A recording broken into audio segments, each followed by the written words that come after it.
ભગત એક ભજન તો સાંભળવું પડશે અમારે. મારાથી ગવાય એવું નથી. આ શ્વાસ ચાલુ થઈ ગયો. ધીરે ધીરે ગાઓ. અરે ભગવાન ગોળી બોળી પડી ટેન્શન નહીં કરતા. ગોળીઓ મને એમ લાગતું નથી.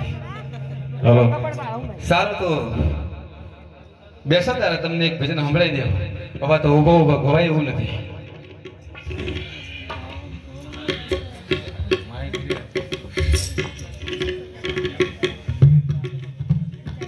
હે દૂધના સવાદી